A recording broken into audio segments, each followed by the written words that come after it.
This is day 11, video 13B.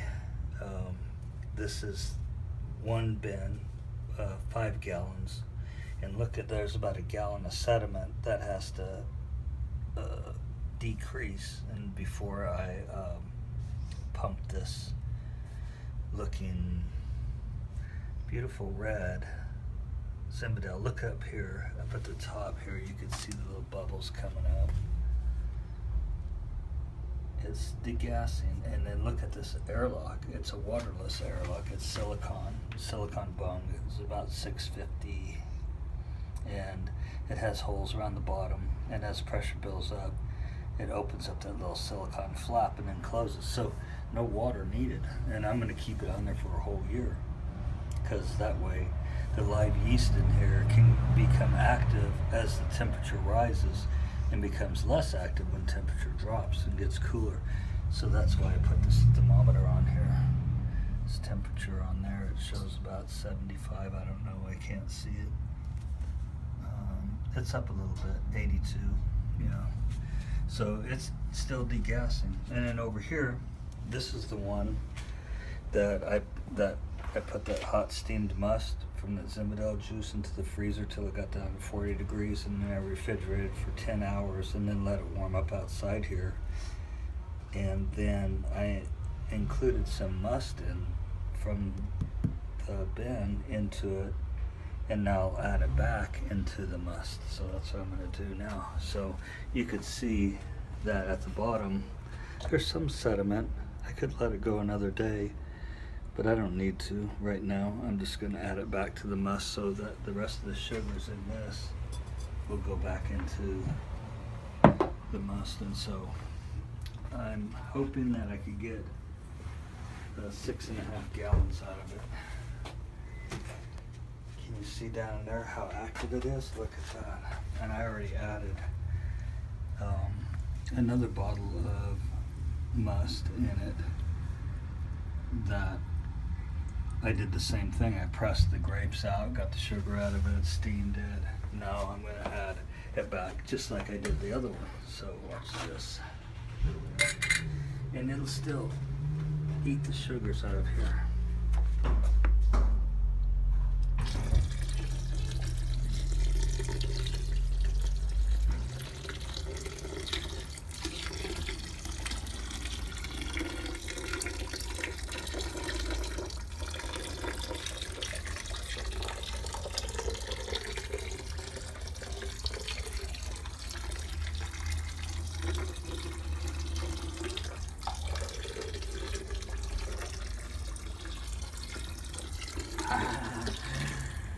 There we go. Look at that. There's the must, the tartaric acid that I froze out of it, and it worked. See, I put it in the freezer, chilled it, put it down in the refrigerator, and all that is tartaric acid and leftover sediments. So I didn't put that back in. So doing it this way, now when I'm going to press this out, I don't know if I'm going to make another video on this, but when I do take this juice out, that's all there is, I'm going to show you. So this is an 18-gallon bin. There's nothing left, is there? Grapes are eaten up. I mean, that's all this wine right there, and it's still going through alcoholic fermentation in the primary fermenter. I'm just going to let that go for a couple days, and then I'm going to scoop that out.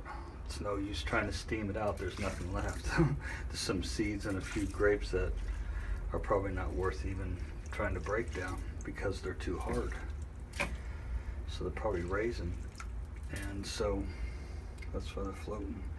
There's nothing left. There's this degassing, alcoholic fermentation. Look at that CO2.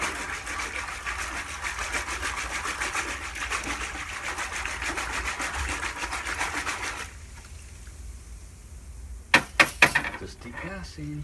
Beautiful. Beautiful red. It's going to be ruby red. Ruby red zinfandel. Look at it. That's why they called it bull's blood. The Hungarians called it bull's blood. Czechoslovakians, whatever, but Hungarians grew this.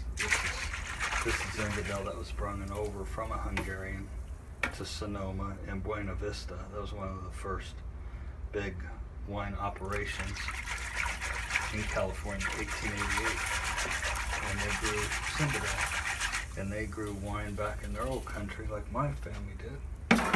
They had 3,000 acres in Hungary.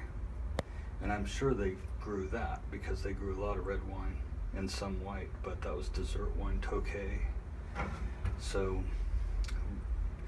there it is, it's almost done. I'm just gonna let it sit like that for a couple days and I'm just gonna pump it out. You don't need to watch that, but however you want to take it out of that and put it in that, you know what I mean? It's all up to you how you're gonna do it, but I'm just gonna strain it in myself. And once I think I could get 6.5 gallons out of that, so that when this 6.5 gallons, let's say this is a 6.5 gallon jug, so when I pump it down into a 5 gallon after about 3 months, I'm going to remove that sediment off the bottom, which is about a gallon worth of sediment.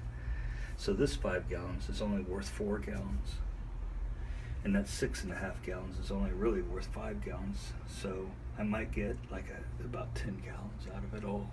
So. But if I do make another video, it'll just be when I'm done with it, whatever. But I'll see you again on maybe the racking of this one, maybe in December or something like that. So we'll see. So bye-bye for now.